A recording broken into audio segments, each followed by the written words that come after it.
All right, let's get our Facebook groups in here before it's officially time to go.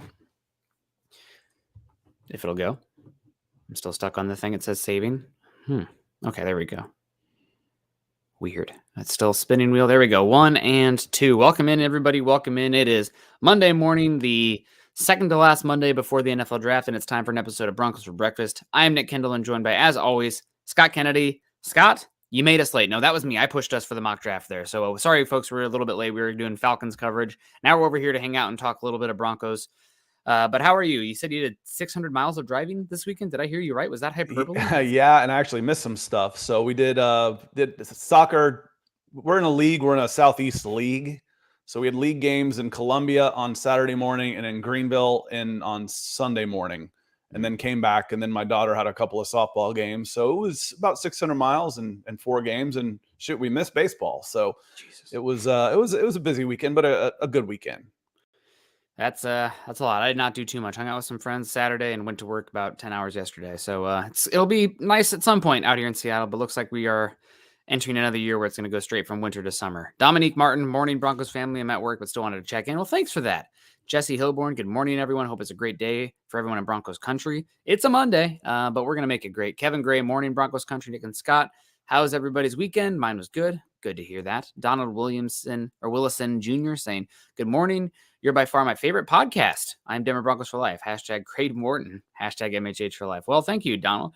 I don't know how many other podcasts you listen to. Maybe we're the only one you listen to, but that's it's very kind of you. We always have to. I'm very uncomfortable with compliments, but I need them to survive. So, keep them coming, but don't make me blush. And I get blushed really easily. David Yukin coming in saying, "Morning, everyone." And he also says, I got to the point where I don't care anymore about what people think or say about my beloved Broncos. Well, hopefully you care what we think or say. But other than that, the general media, I feel you there. Jetty Splash says, good morning. I once heard if you pay attention to the people in the bleachers, you'll soon be joining them. Friend of mine, talk very regularly covering the Broncos. Andrew Mason likes to say that one. So shout out to Andrew Mason, good guy covering the Broncos for a number of years. He also says, I imagine he doesn't give a buck what this guy thinks. So talking about the topic today, talking about the NFL general manager rankings. We'll get to that after we say hello to everybody. Fallen Sloth, good morning, Broncos country. I don't blame the league for ranking Payton low. I think he'll end up better than the ranking, but the biggest moves are yet to work. So I understand the outside skepticism. Yeah, we'll definitely get into it. And it's lower than even it looks like on the surface. We'll get into that. Jeremy Sean, morning boys. The national media sure does like the Broncos. They're going to continue to doubt until the Broncos prove them wrong. And I don't blame them one bit. I think we should all be skeptical and doubt. I mean, I'm not going to tell you how to fan or how to change how you're hardwired. But for me, after last season, believing this team, I mean, Scott and I even say, there's no way they're going to be worse than the year before. And then to see it fall apart like it did, skepticism is earned in this regard. Michael Ronquillo came in big over on the other show. Big star giver says, good morning, Nick and Scott on Broncos for breakfast. Go Broncos and buck 'em. Michael, always the biggest buck you. Right back at you. We appreciate you. Absolutely. Clayton, sorry to hear about your loss. I know you saw it last night. Talking again today, it was kind of a rough weekend for you. So hope you're doing okay, and maybe we can provide a respite for just about an hour or so. Yeah, sorry to hear that. It's not fun at all. With nothing to say other than that, but sorry that that's going on in your life. Austin H. Who cares about the rankings? All that matters is W's and wins and losses. Yeah, that's all that matters. But what are we going to talk about before the wins and losses come, right? We have to be able to fill the time a little bit with these philosophical ponderings. Mark Rich coming in saying, morning, Nick, Scott, and Broncos country. Good to see you. I got our guy, Mark Schrader, also one of the superstars of the show. I always appreciate Mark. Very generous and just nice guy. We love Mark coming in. Hope you had a good weekend, Mark. Our guy, Swink McLeod, morning, all good to see you. Dave Glassman also likes to come in and drop a few stars now and then, says with the hearts there. Good to see you. Jeremy already threatening me, saying you better give us a mock. It's Mock Draft Monday. We'll get into one. Michaela Israel, good morning. Good morning to you, Michaela. Always good to see Michaela. Brad D in the house. Great to see you. Robbie Red saying pouring rain out here in Fort Myers, Florida. Did you see the rain that they had in Fort Lauderdale? I mean, you're down there, but that was like, they said 1,000-year rain event or something. I've been in rain that was almost like that, where, it just starts, the road will turn into a river and it'll just start washing straight down. And you're just like, well, here it comes. I've been in stuff, and I took a crew down. There were like 4 of us. And we went to 4 different football games on Thursday night and Friday night. So we got a lot of the Dade Broward area between us, because you could each get 4 games, 4 people. We'd come back with 16 games on tape. This was days before like digital video. You had to go get your own. And I'm trying to pick guys up from these different. This is before GPS and everything. You're trying to pick guys up, and it's pouring down rain like this. It was absolutely unbelievable. So yes, I'm familiar. Maybe not quite to that extent, but I've been out in that stuff, and it's tough. Gators come flying by. Oh, I'm just kidding, but it's crazy.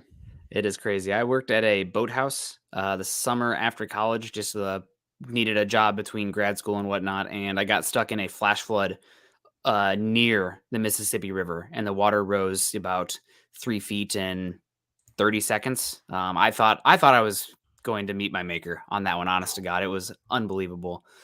But yeah, very scary, especially next to the Mississippi. I'm like, oh my God, if this goes anymore, I'm going to get washed away.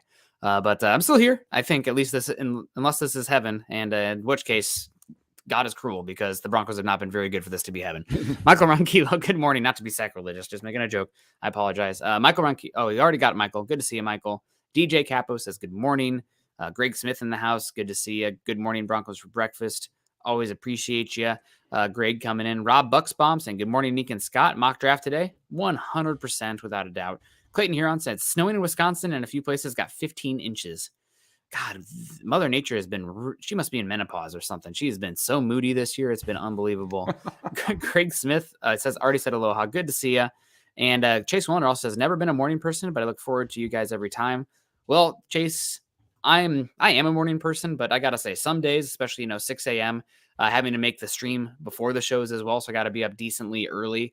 Some days I'm a little bit groggy at first, but this is where we can give a little shout out to Patrick out there, Lion Coffee Company. I'm already about 40 ounces in today, so you can probably tell the speed of my speed of dialogue is pretty high. So good morning to everybody. And Scott, let's get into it a little bit here. We have this article from NFL.com, Gregg Rosenthal, who has done really good work for NFL.com for a number of years, around the NFL podcast co-hosts. He always does really good work over there. So not to disparage Greg completely before we get into this, because I know there's going to be some vitriol from the comment section and us questioning some of the moves as well. But he recently, just a few days ago, ranked the NFL's general managers. And according to the general managers who qualified for the ranking, George Paton came in 25th overall. Scott, 25th overall is dead last in this article. That is the worst ranked general manager in the entire NFL. There are 7 general managers who did not qualify because they are considered too new. They wanted to have 2 complete draft classes in order to rank them. So George Paton, the worst general manager in the NFL, according to Gregg Rosenthal in this article. I might be able to at least steelman that a little bit. When we're talking about that, I think he had 3 moves that were basically fireable offenses last year. 3 of them. Mm-hmm. If I'm stacking, if everybody gets a point, I've seen George Paton do more good than bad.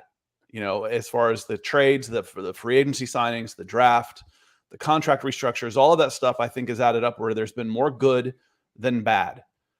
But I also saw 3 moves that were team killers, that were fireable offenses. 1, the trade for Russell Wilson. Hindsight rules all when it comes to this. Now, we're trying to be objective, and I don't grade by hindsight. I try not to grade by hindsight and say, listen, that was a deal that I think was the right move at the time. You gave up a lot for it, but at the time it was considered, hey, this is a pretty good deal for a franchise quarterback. It went bad. People don't care about intentions unless you're in politics. That's about results. So that's 1. Number 2, the contract. The contract signing, Russell Wilson actually got shtick for being a product of the man for that contract. Didn't think he had gotten enough. He was one being criticized, not the Denver Broncos at the time. Number 3 was the hiring of Nathaniel Hackett, which at the time was also seen to be an okay move, a good move. Young, up-and-coming offensive mind that went bust big time. Any one of those 3 are fireable offenses. And if I've got 3 of those and I'm ranking guys and he's got 3 of these moves in the last 12 months, I can see it. I don't necessarily agree with it but I can see it. I can understand it. Yeah. To see he's ranked dead last is kind of shocking on the surface, considering, we're talking about a guy who's 1 year removed from winning the award of the best draft class in the entire NFL in the 2021 NFL draft. But the 2022 draft, granted, not picking with elite picks, but right now, can you say that you only got one serviceable player out of that the first year through in Damari Mathis? So it's going to be interesting to follow going forward. And this is a big year for George Payton, big draft, but maybe it's not also. We'll get into that. Lance Johnson coming in. Oh, trying to click it here. Lance saying good morning from Prosper, Texas. Nick and Scott, glad to catch another show live. We always appreciate it when you do catch us live, Lance. Appreciate you guys. Well, hope you're having a good one. Hope you had a good weekend. Hope you have a good Monday. RJ coming in saying good morning from the Blue Ridge Mountains, y'all. Is that out there in Kentucky? Is that the Blue Mountains, or is that Tennessee? Where's that located, Scott? Blue Ridge, Blue Ridge it spans across multiple states. The southern end of the Blue Ridge is actually North Georgia. Okay, so Appalachian Trail kind of area there, but pretty. Have not been out there yet. I'm dying to get out to like Gatlinburg and some of the Tennessee spots at some point. Good morning to you out there on the Blue Ridge. DJ Capo coming in saying, do you think the Broncos would trade Sutton just for a higher pick after Sean Payton said no? Scott, I'm sure you saw the news that came out recently where the Broncos had a somewhat of a deal in place. There was some talk of that Sutton might be traded to the Baltimore Ravens before this whole Odell Beckham Jr. thing came out. The deal did not fully materialize, so Sutton is still with the Broncos, but I would say until we are through 2 weeks of the draft, 2 weeks after the draft, I wouldn't say that any of the guys are safe at the wide receiver position because their names just keep getting tossed out. Obviously the big one will be the draft. If we get through the draft and there's no trades, then we'll have that. I think the chances of it will drop down significantly, but there's just too much smoke continuously for these wide receivers being traded. Well, and maybe they just got out there, in baseball, once a guy gets traded, he always becomes the guy that's included in every other trade.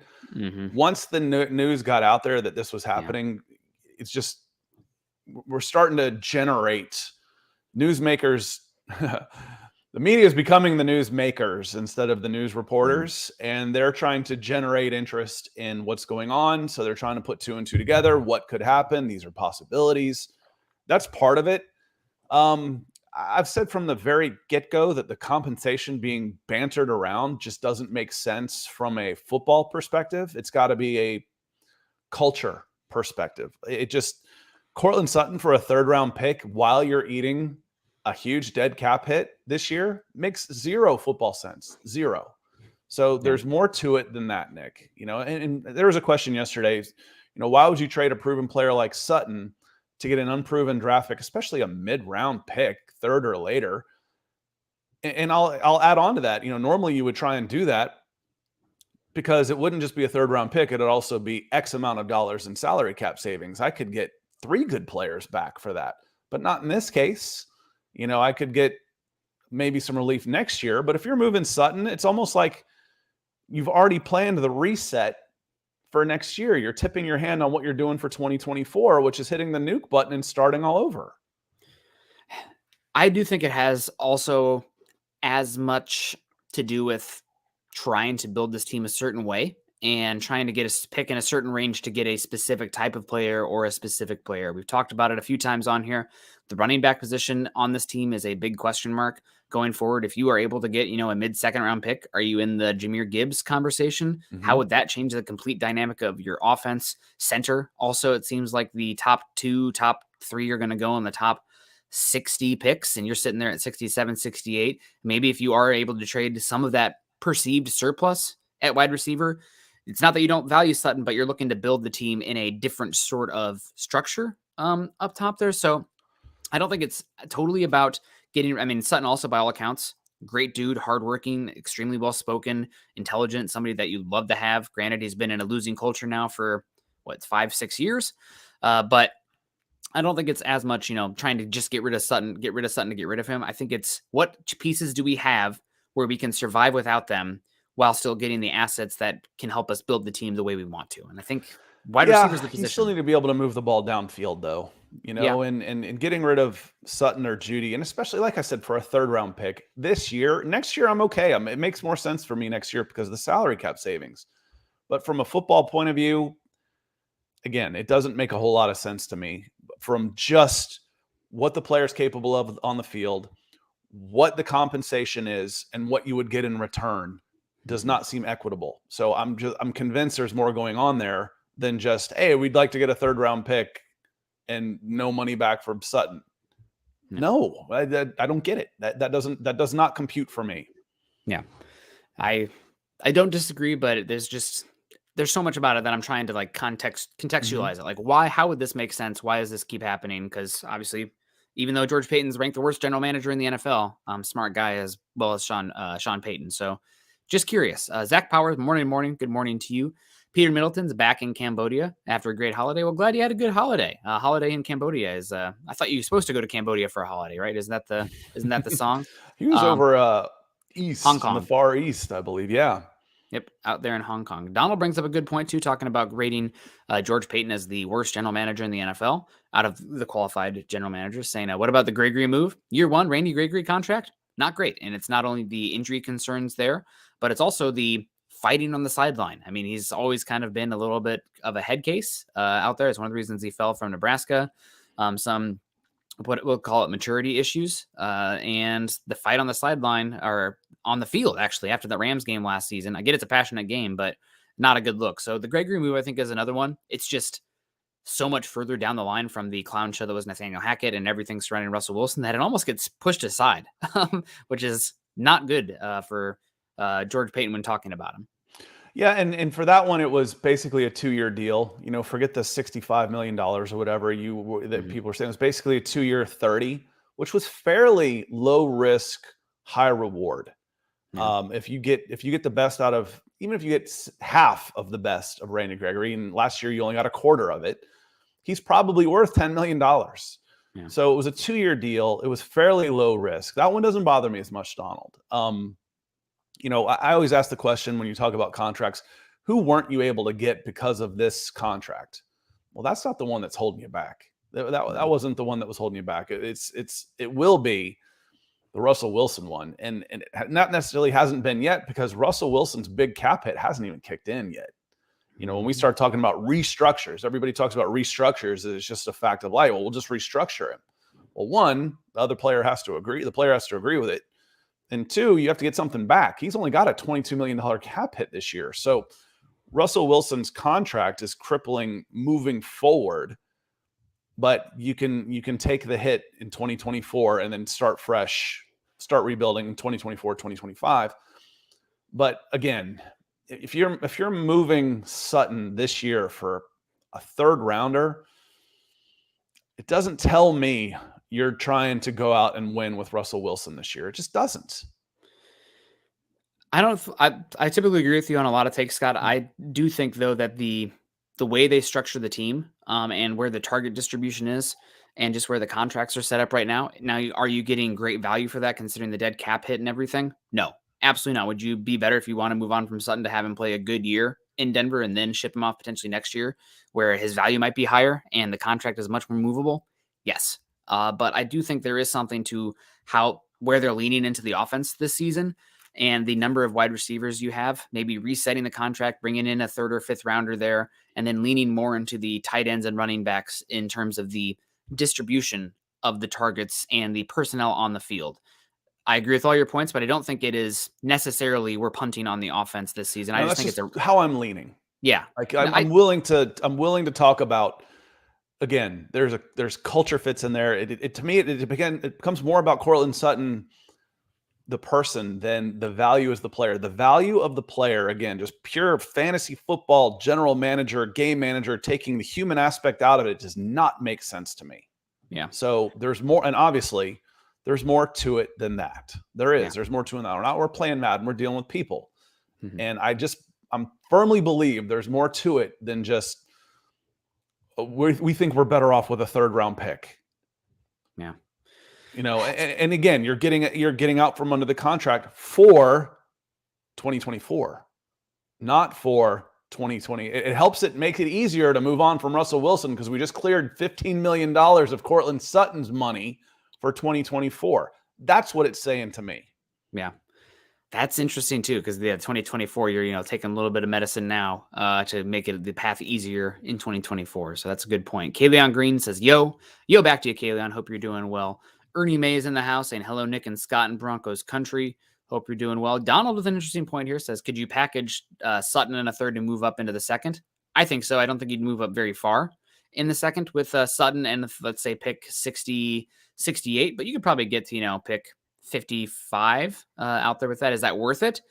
I mean, if you absolutely adore John Michael Schmitz and you still keep that other third round pick there and all your other picks, maybe it's something to consider. Or if you love Steve Avila and you think he can play center, or you adore Keanu Benton or one of these cornerbacks, I mean, these names keep getting tossed out there and Judy. So until the draft comes and goes and we're like 2 weeks out of that, then I wouldn't be shocked by anything. And then Brad D says you'll be lucky to get a fourth or fifth for Sutton this year. That seems to be the case, but maybe Sutton is that fourth and you package an early third and a fourth. You can probably move up 10, 15 spots from 67 to. Is that because of his contract? I mean, you get a second rounder for Chase Claypool. Is it because he's cost controlled?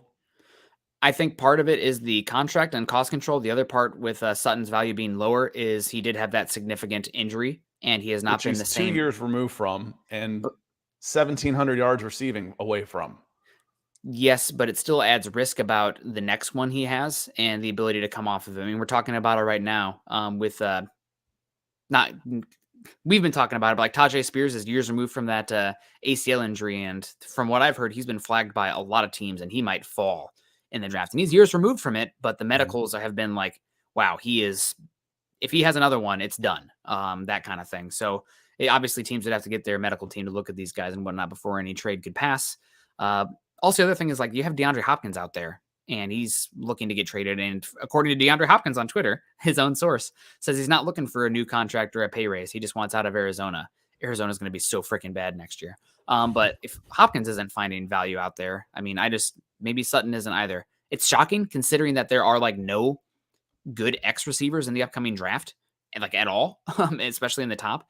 And these guys aren't getting at least value out there on the market, but we'll see. Maybe when the draft starts to go and you see guys like Cedric Tillman and Mingo go in like the top 50 and teams are like, oh my God, we thought we were going to be able to get them, mid third.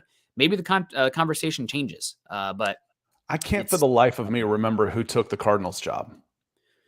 It's Gannon out there with Jonathan Gannon, the Eagles former defensive coordinator. Okay.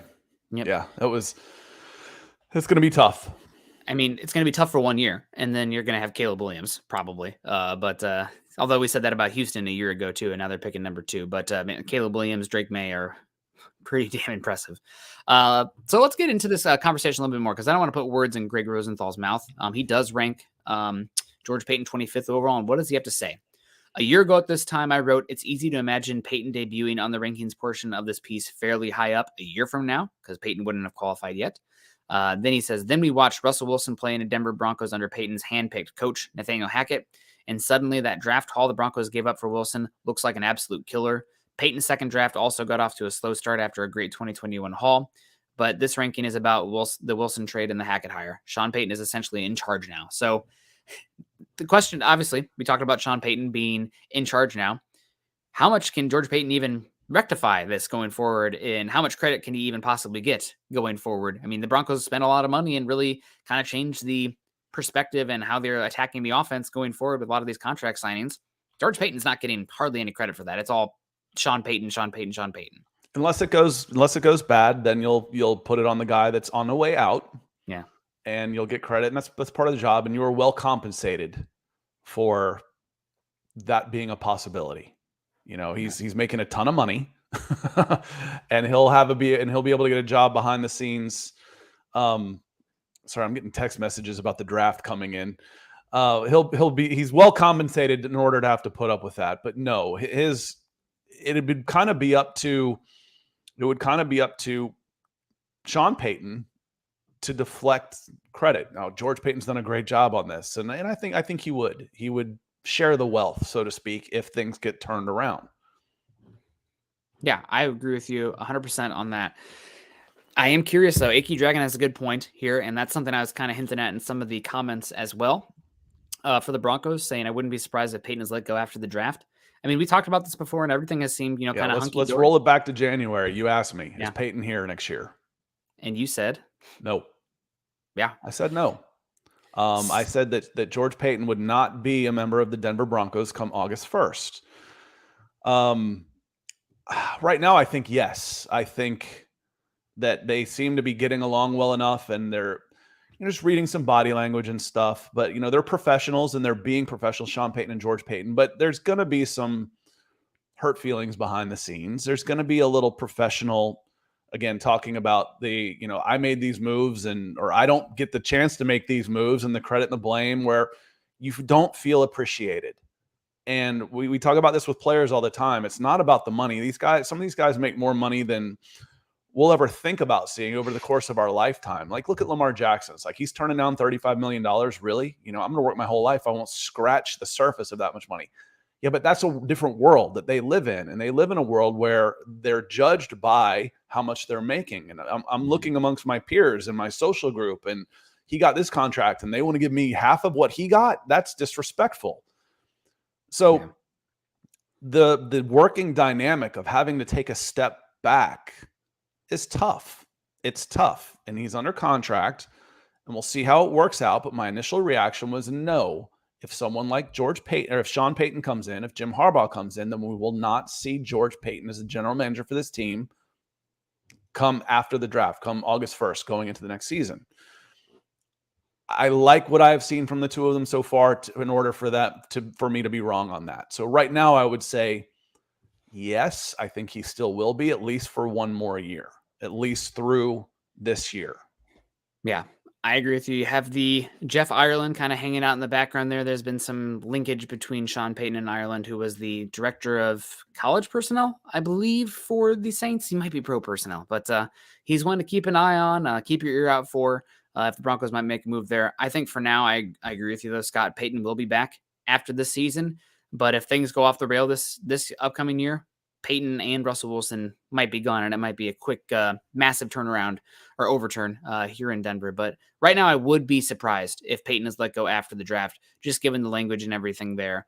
But who knows? Keith Brugman coming in. Always appreciate Keith coming in. Man, he's got the wicked beard game going there. Looks a little bit, Gandalf coming in there. Says Peyton taking the blame for making formidable moves that didn't work out in year one. If Russ turns around, we're talking slowly about Hackett. I think Hackett gets a lot of the blame if that happens, but also some of the personnel and still a little bit of Peyton as well. I mean, George Payton. You don't think so? That'll be purely Hackett?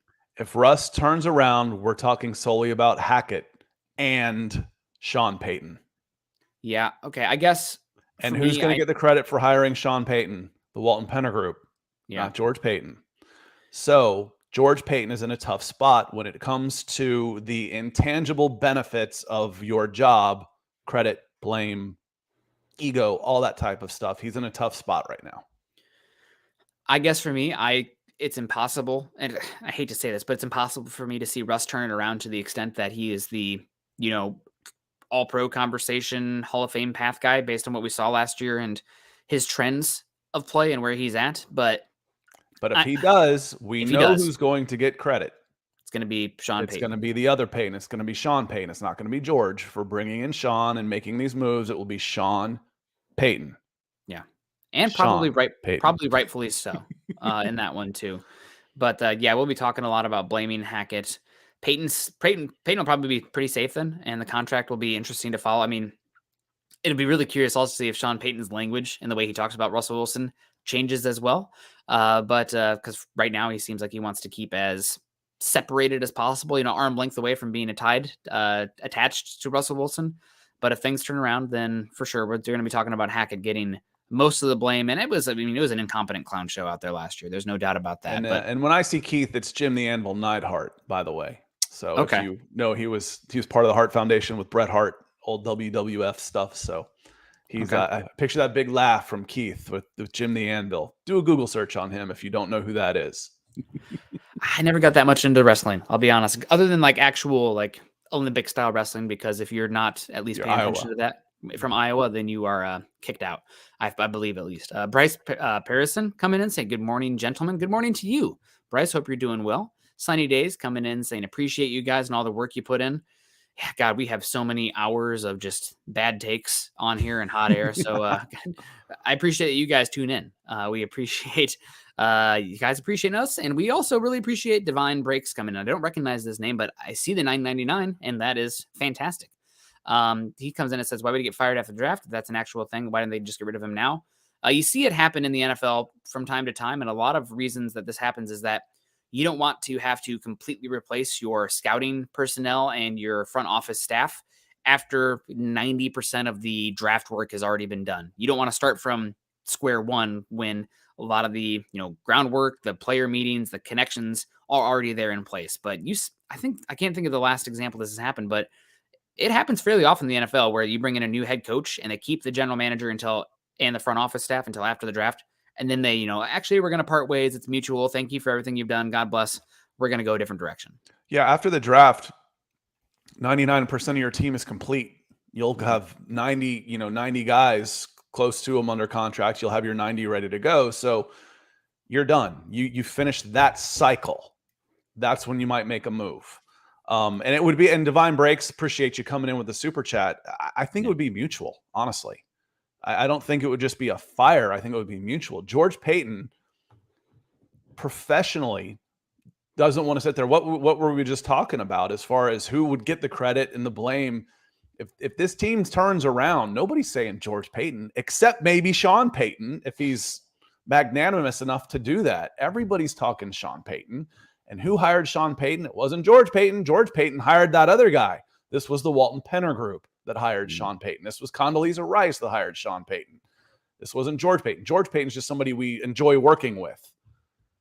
And that can be tough, a tough environment to go to work in every day where you don't feel appreciated. So I think it would be mutual, DB, and not just a firing.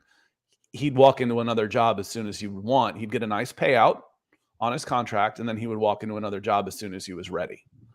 Yeah, I mean, he'd be okay. He'd land on his feet. He has a lot of connections in the league. He's really highly thought of in terms of the scouting and the draft side of things. Maybe the pro personnel and some of the coaching hire stuff obviously has some question marks after the Nathaniel Hackett cycle. Small sample size, but man, it went as much of a wet fart as you could possibly go.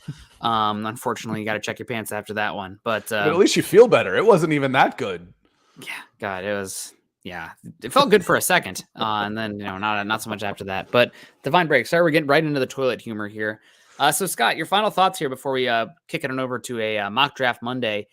George Payton being ranked dead last, 25 overall. It's not great, obviously, without a doubt. Those moves were all fireable offenses, and the Broncos, if they'd have fired him, we would have understood why. But they did keep him around, but behind Nick Caserio of Houston, who's, been pretty poor there, although they did get out of the Deshaun Watson stuff. Scott Fitterer, Carolina Panthers, Ron Rivera, Martin Mayhew. It's Trent Baalke for Jags, Andrew Berry for Cleveland, trade that huge contract, guaranteed contract for Deshaun Watson, and he played pretty poor bumbling around with Baker Mayfield and how that was handled. Yeah, this is 25 out of 25 is unbelievable, honestly. And looking at the names, I get it. I can't put him dead last. I think he'd probably be somewhere middle of the pack. But those moves last season we talked about, those were job killers, franchise killers kind of moves. Yeah, and there were three of them. So yeah. I get it. It's hard for me. And the point you made right after I said that was, he's 1 year removed away from being named the best draft class in NFL football. That's a roller coaster ride, y'all. That's not slow and steady. It gets the job, wins the race. That's a roller coaster. And unfortunately, you haven't had the roller coaster win cycle to go with it. I think, when I first started doing this, I came into this organization kind of with George Payton. And one of my first initial surprises was that Vic Fangio was still employed. When George Payton came in and you have this coach who's coming off 2 years and you're bringing a new general manager and you've got a 2-year losing coach, general managers want to bring in their own guys. Mm-hmm. So if there was any inexperience that has really come back to bit is what you had just said, Nick, which was on the hiring firing process. which comes with experience and what you learn. I think if he had to do it over again, he would have been a hell of a lot more ruthless in his first year, and he would have said, listen, thanks, Vic. Appreciate what you did, but we're going to start from scratch. Because you set your team back a year, and then you set it back a couple more years by not making a move earlier. I agree with you. I do want to say also, though, that I know when George Payton was hired that he hung out a lot with Vic Fangio, and Vic Fangio had his fingerprints all over that 2021 draft class as well from the scouting perspective. So do you have that good draft class if it's, somebody else in there instead of Vic Fangio? I mean, the only draft class that was good with him was the Vic Fangio. Granted, sample size 1 of 2, but it's just interesting. I mean, it's hard to, you can't remove all those variables. Everything is so interconnected here that we wouldn't know what it would look like. If you maybe had Vic, and also if you had kept Vic another year, maybe he looks at Russell Wilson and he's like, that guy can't play in a match quarters NFL. His skills are diminishing, and without the elite run game, it's not going to work. Other than Nathaniel Hackett, it's like, oh my God, Sierra's coming to Denver. 2 thumbs up. So that's we'll never know. But there's been a lot of good things that have been done from the draft, and the salary cap management alone keeps him away from, again, except for that big one that I've just talked about, except for the Russell Wilson one. You could draft a running back top 5 if you ignore positional value. You can't ignore positional value. But talking about, the extensions for Sutton and Tim Patrick, we're getting out ahead of the market because the wide receiver market went berserk right after they had those extensions in midseason. That's when Christian Kirk gets $20 million a year to go to Jacksonville, and then it started going, bonkers. You bring in, your free agent signings for the most part, I don't know if I even want to say that. The more I talk about this, I start thinking about is all you signed were offensive linemen that couldn't cut it. The defensive guys, the K'Wan Williams and DJ Jones were great signings. Alex Singleton was a great signing, but then, Randy Gregory, I get it. That was okay. Let's see what he can do this year before we write that off as a complete failure. It was a fairly low risk, high reward type of contract for his position and his ability that you went in for 2 years and $33 million. I was okay with that one. But then you look at the addressing the offensive line has been poor. When you're going Billy Turner and Tom Compton, 2 guys who don't even see the field, that's poor. And then they got lucky with Cam Fleming. That's okay. But again, you take a bunch of shots. That's, so you got one of those guys, but you still went to battle with Lloyd Cushenberry as your center, Dalton Reisner as your guard, who had been poor, and you didn't have any answer you didn't have an answer for them if they didn't play well. You didn't have anything. Yeah, it's been rough. Obviously, you're not picking 9 and 5 overall if it hasn't been a rough 2-year stretch on the wins and loss perspective. Keith Brugman saying, Peter, mine would be running back. There must be a comment that we're missing here. I don't see a comment from Peter that would have to do with oh, here we go. Which position do you guys think will be surprisingly not drafted for the Broncos? I have one that would be surprising here, Scott. And I will say, I don't think it'll happen. But what would be surprising? It's the center position. And why your offensive line?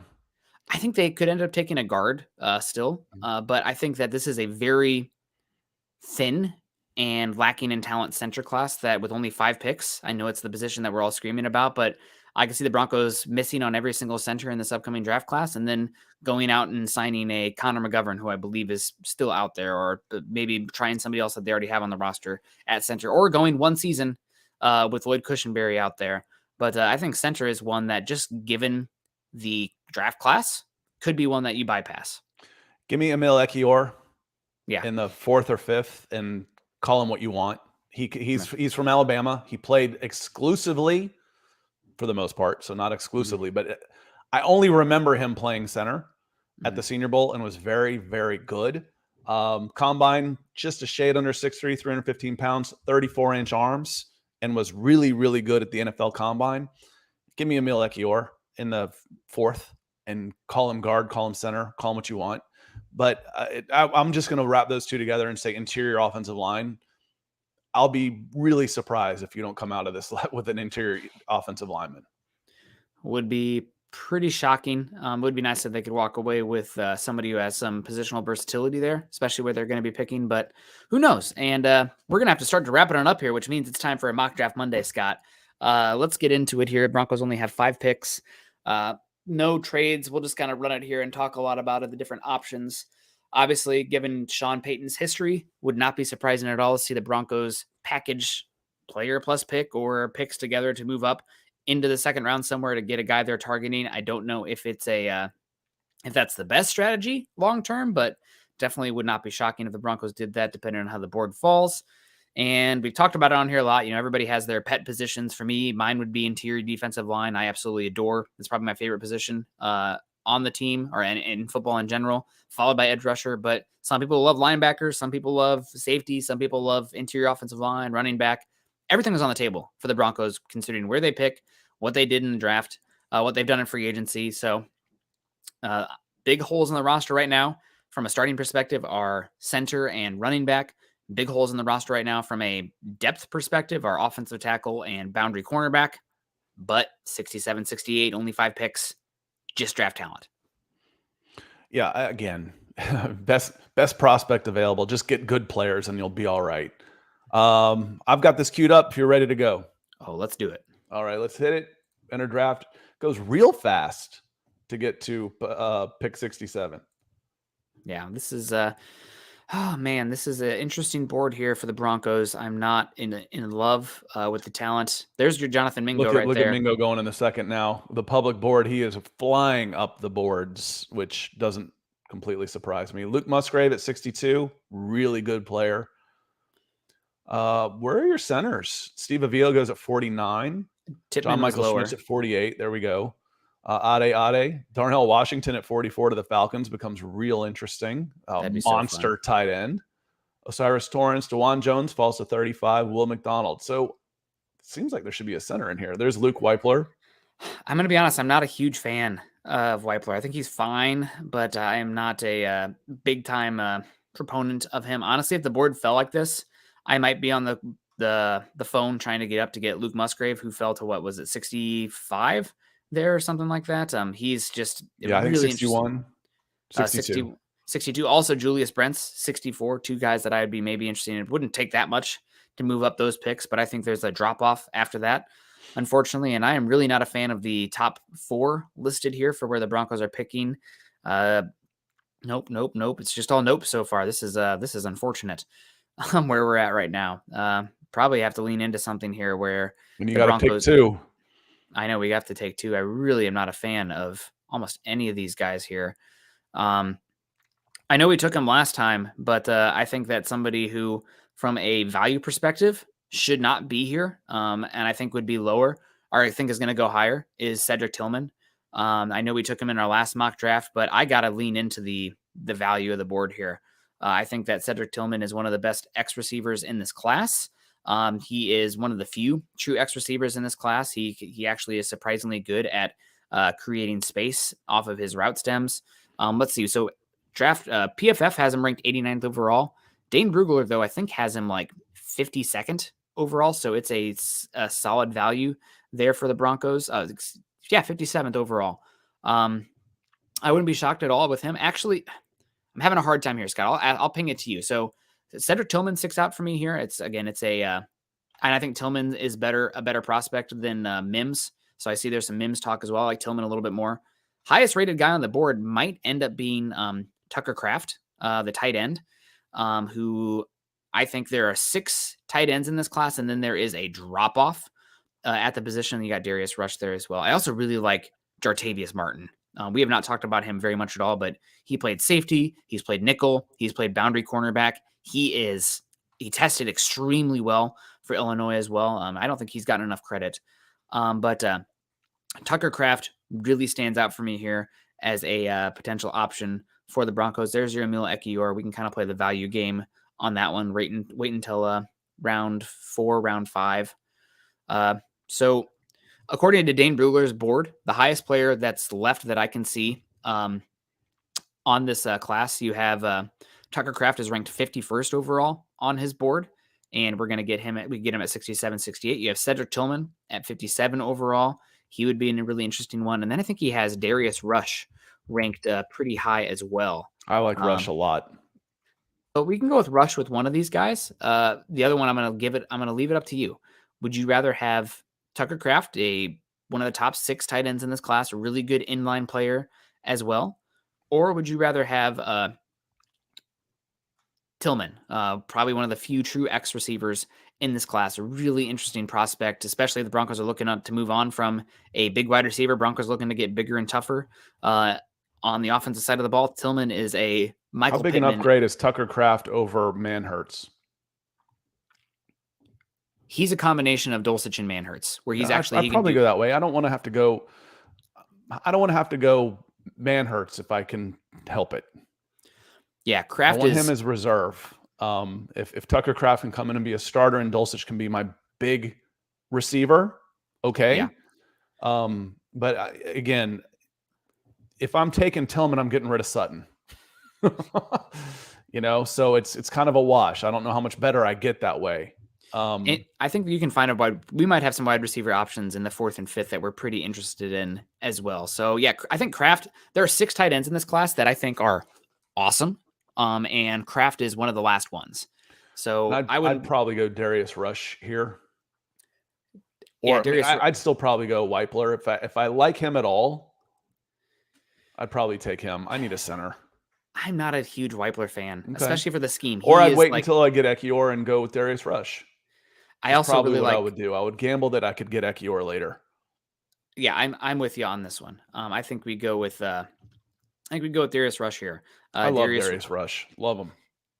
And I mentioned it on the show before. His top 2 comparisons in Mock Draftable's database for his athletic profile in terms of the height, the length, and the movement skills are: number 1 is Sauce Gardner, and number 2 is Darius Slay. Darius Slay is the other one too. I mean, that is interesting. I think I can gamble on Ekiyor and try and get him in the next round. Yeah, I agree. So I'm looking. I do this really might be a place where I can get a running back.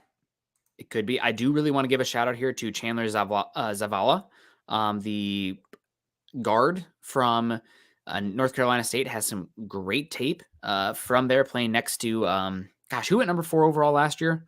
Ike Ekwonu. You saw Zavala next to him last season. Zavala also might have some ability to play the center position at the next level. So he really doesn't intrigue me. I really like Zavala. And the Broncos also brought him in for I didn't see Jalen Duncan there. I glanced right over him.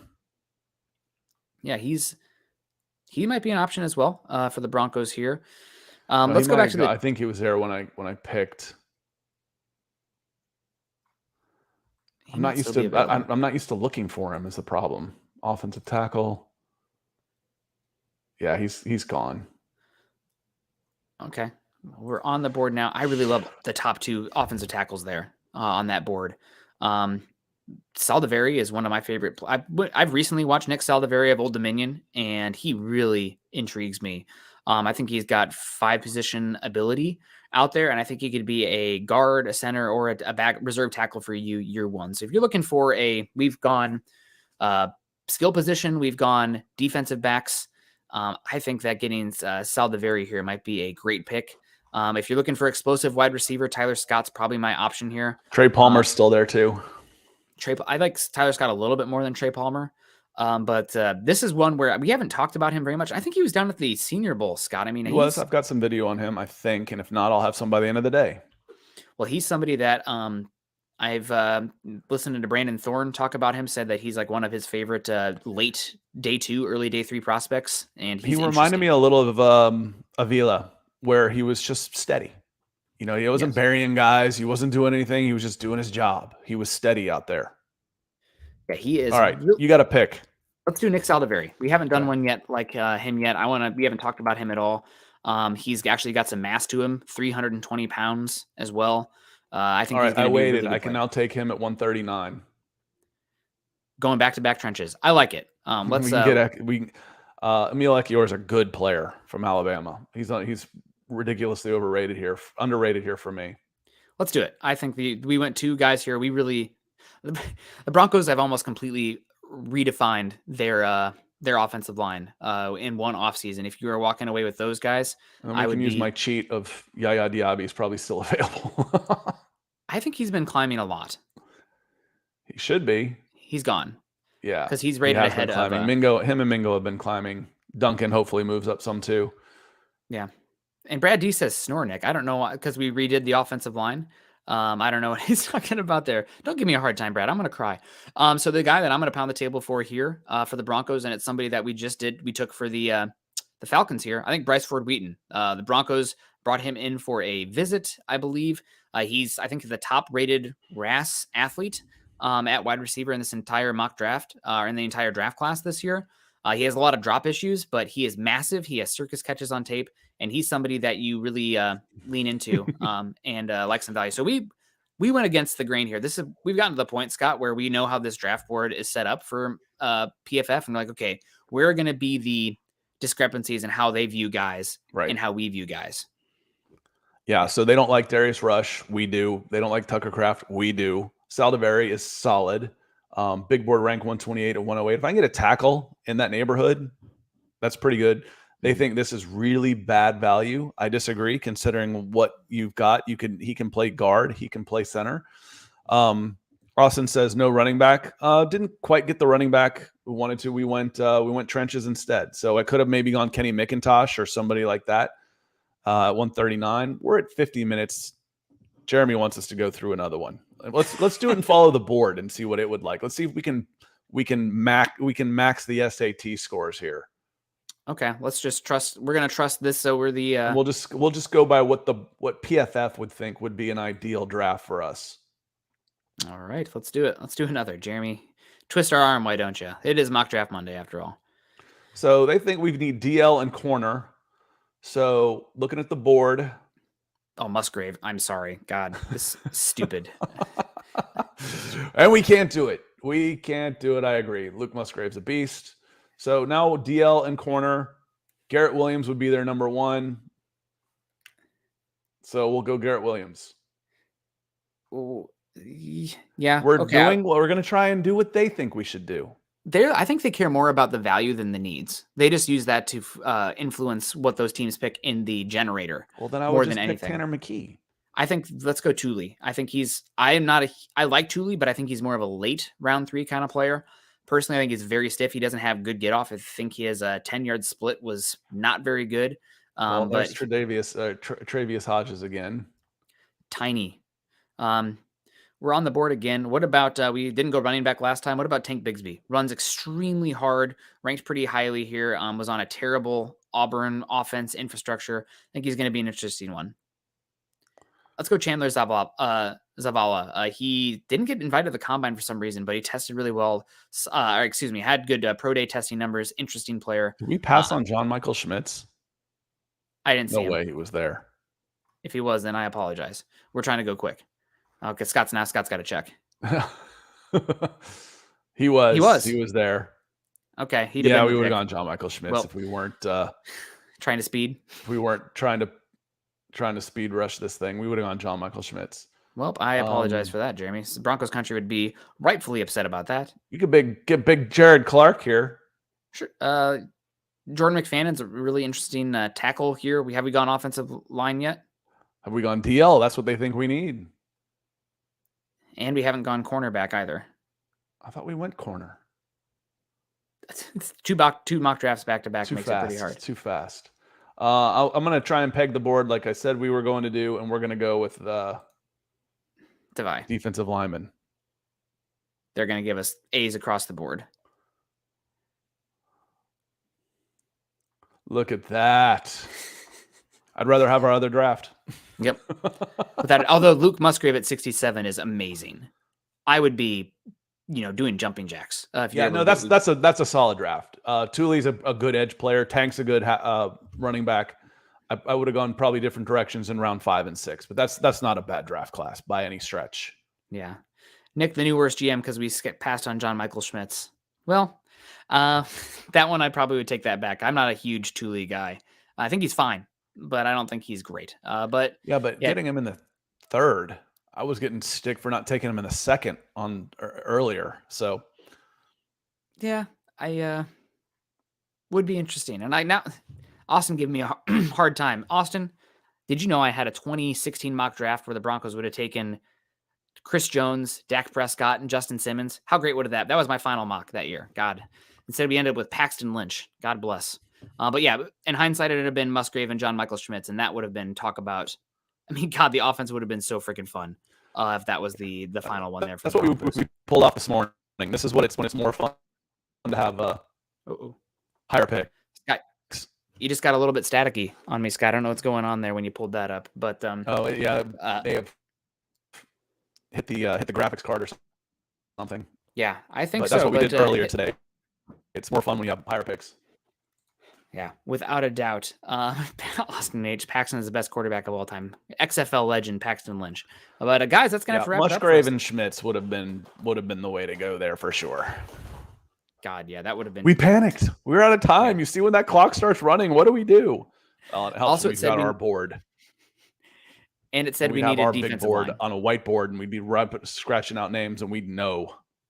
Yeah, who's available as the board trickles down. Yeah, without a doubt. So, guys, that's gonna do it for us today. Yep. We did 2 mock drafts. God bless you, Jeremy. That's for you. Hope you guys had a great one. Make sure you're following Scott and I on Twitter. Scott is at Scout Kennedy. I'm at Nick Kendell MHH. Also, make sure you're following us at BFB_pod and at Mile High Huddle. If you haven't done so yet, join us at Facebook, facebook.com/Mile High Huddle, and facebook.com/Mile High Huddle pod. And subscribe, like, and share over on YouTube.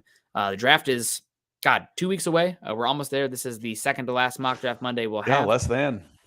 It's coming, man. It's going to be a lot of fun. We're going to be here. You guys don't go anywhere else. We'll continue to bring you our coverage here. Michael Ronquillo coming in with the stars to close us out. It's a great show today. Nick and Scott on Broncos for breakfast in Buckham. Also appreciate Michael coming in on Twitter, showing all of his Mile High Huddle merch, all the swag that he's wearing. He's been rocking the gear there. So, been awesome. Appreciate you, Michael. Appreciate everyone coming in today. Click a thumbs up on the way out. If you're joining us on Facebook, we would really appreciate that. And I got nothing else, Scott. Should we get on out of here? Should we wrap it on up? Yeah. Close us down here. All right. Well, you guys continue to choose kindness and compassion. We will see you all again tomorrow morning. But until then, of course, go Broncos.